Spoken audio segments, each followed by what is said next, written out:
की बार इजराइल के एनवॉय जो कि इंडिया में हैं, उन्होंने ये बात कही है कि हमें इंडिया से सीखना चाहिए कि सॉफ्ट पावर और हार्ड पावर को कंबाइन करके ऐसे ग्रुप्स जो कि मुखालिफ काम कर रहे हैं उनको चैलेंज कैसे करना है। This is amazing. इंडियंस आगे की तरफ जा रहे हैं। इंडियंस जो है वो चंद्रयान तक पहुंच गए हैं। उन्होंने अमेरिका हो, चाहे यूके हो या दुनिया के कोई भी कंट्री हो, वहां पर अपना एक नाम बनाया है, अपने आप को आगे लेकर गए हैं। चाहे वो इकोनॉमी हो, चाहे वो साइंस एंड टेक्नोलॉजी हो, हर चीज में आगे गए। तो पाकिस्तानियों, आप लोग सोचिए, आप लोग देखिए कि आप लोग कहां पर लैग कर रहे हैं। मैंने तो जो फ्रैंकली स्पीकिंग, मैंने तो जो कमिटमेंट, डेडिकेशन, मोटिवेशन देखी है, मैं इनमें इंडियंस के अंदर, मैंने पाकिस्तानियों के अंदर नहीं देखी। हम सॉफ्ट पावर की बात करते हैं तो ये बात बिल्कुल सच है जो उन्होंने कही है कि पूरी दुनिया पे इस वक्त उनकी सॉफ्ट पावर छाई हुई।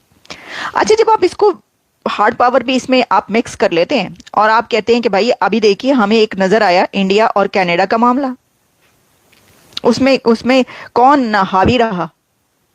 किसने कहा कि एविडेंस दो? किसकी तरफ से एविडेंस नहीं दी जा सकी? किसने कहा कि जो करना है कर लो?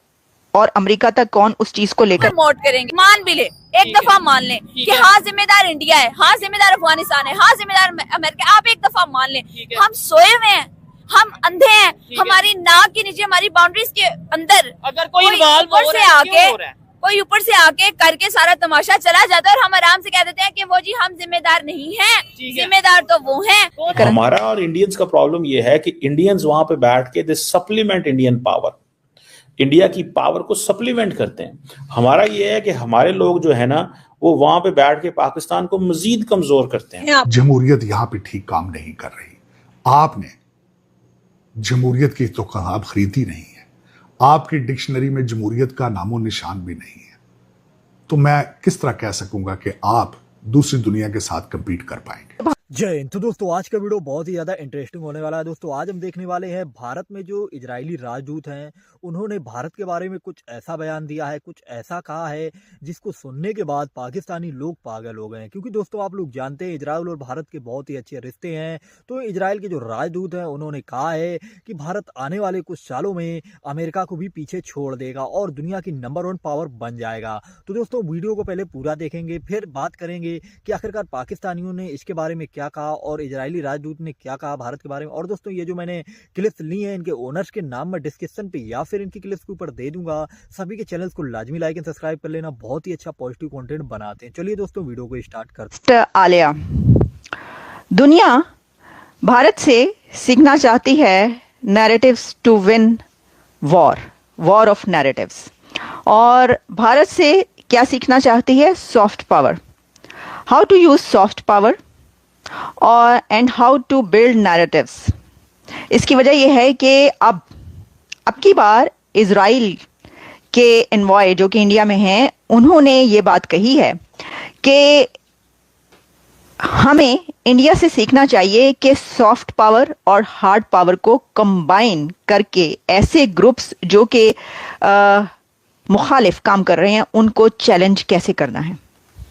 दिस इज अमेजिंग कि इजराइल एक ऐसा कंट्री कि जिसने हमास का खात्मा कर दिया, इजराइल एक ऐसा कंट्री जिसने हिजबुल्लाह को खत्म कर दिया, इजराइल एक ऐसा कंट्री कि जिसने अपने ओपोनेंट ग्रुप्स को जड़ से उखाड़ डाला, जिसने हमास के बड़े से बड़े लीडर को सफाई हस्ती से मिटा दिया।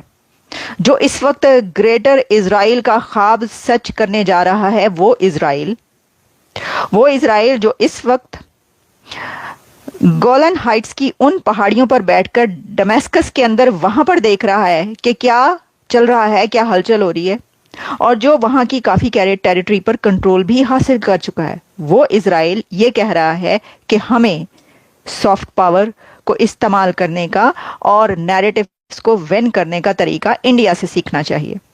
दिस इज ग्रेट, क्योंकि इंडिया हार्ड पावर और सॉफ्ट पावर को कंबाइन कर रहा है।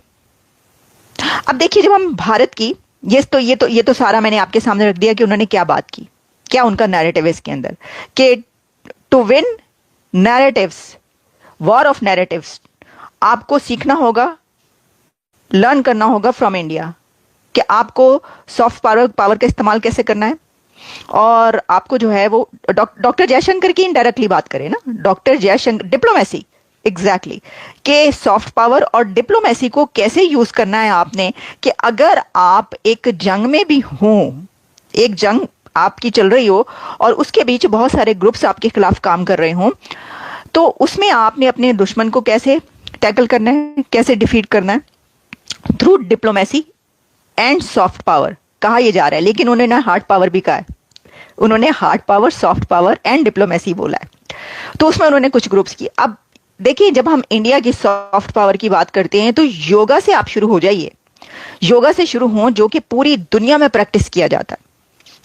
फिर आप उनकी जो हिंदी फिल्में हैं उस तरफ आ जाइए, फिर आप उनकी साउथ इंडियन फिल्म्स की तरफ आ जाइए। अभी पुष्पा 2 का हमने अभी इससे पहले जो है वो एक रिव्यू किया था बॉक्स ऑफिस का, तो उसमें वो देखें अमेरिका से लेकर और कहां कहां तक अफ्रीका तक वो वाली मूवी जो है वो चल रही है इस वक्त, और बॉक्स ऑफिस पे 1000 करोड़ से ऊपर चली गई। कहां से पैसा, पूरी दुनिया से पैसा कमा रही है ना। अच्छा, फिर जो इसके अंदर फिल्म इंडस्ट्री है वो कैसी सॉफ्ट पावर है उनकी। अभी जो उन्होंने दी यंगेस्ट चेस चैंपियन बना है वो इंडिया से, वो सॉफ्ट पावर है।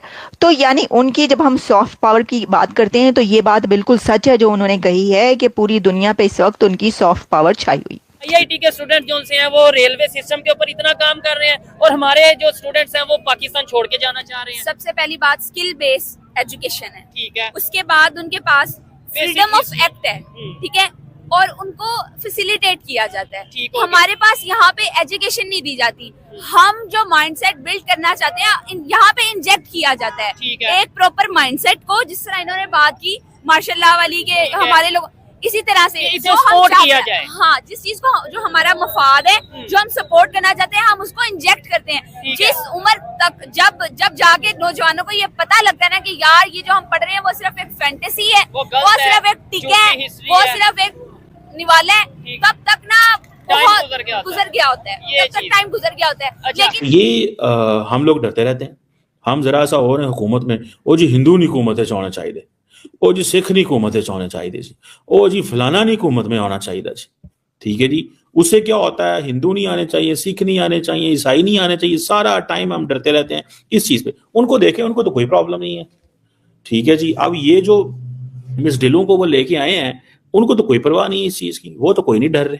कहाँ से खातून चंडीगढ़ से उठी, अमेरिका पहुंच गई, वहां पे उसने जाके क्या क्या किया है, पॉलिटिक्स ज्वाइन की, सुबह दोपहर शाम लगी रही।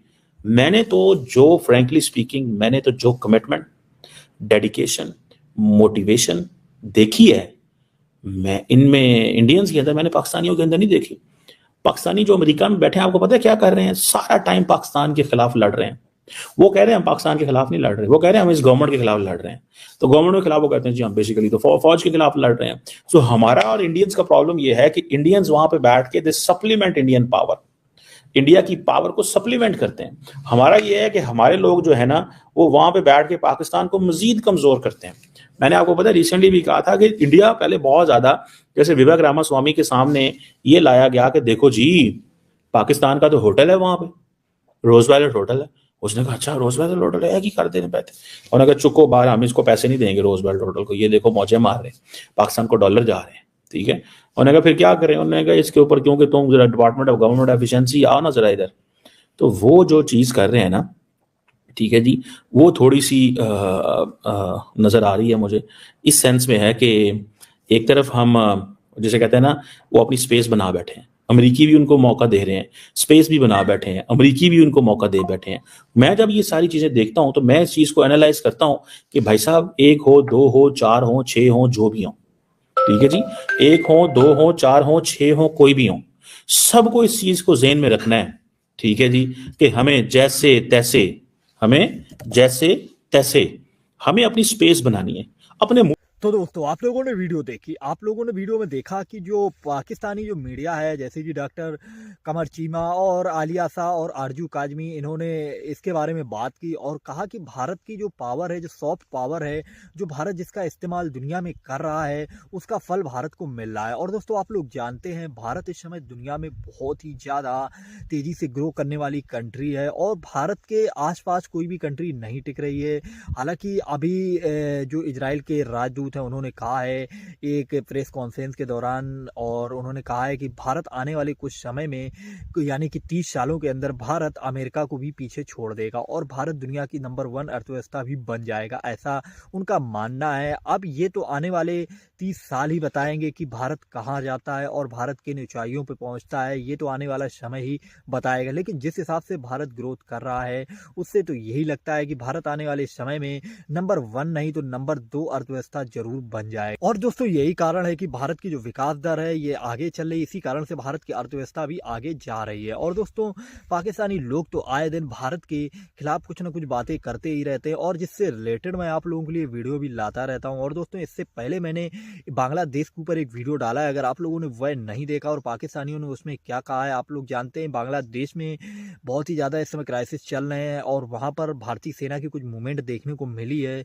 उसको देखने के बाद पाकिस्तानियों ने क्या कहा, आप लोगों ने अगर वह वीडियो नहीं देखी तो आप लोग जाइएगा डिस्क्रिप्शन पे या फिर चैनल पे जाइएगा, आपको वो वीडियो जरूर मिल जाएगी। वीडियो बहुत ही मज़ेदार है इसलिए वो भी वीडियो पूरी लास्ट तक देखना। और दोस्तों ये जो इस वीडियो में आपन ने देखा और उसके बारे में आप अपनी राय जरूर देना कि आखिरकार जो इजरायली राजदूत हैं उन्होंने जो भारत के बारे में कहा और जो पाकिस्तानी मीडिया का भारत के बारे में कहना है उसको लेकर के आपकी क्या राय है, अपनी राय कमेंट में जरूर देना। तो चलिए दोस्तों वीडियो को यहीं पर समाप्त करते हैं और आप लोगों के लिए फिर एक नया नेक्स्ट वीडियो लेकर के आऊँगा, तो इसलिए अपने चैनल को लाइक एंड सब्सक्राइब जरूर कर लेना और बेल आइकन भी ऑल पे कर लेना। चलिए दोस्तों वीडियो को समाप्त करते हैं।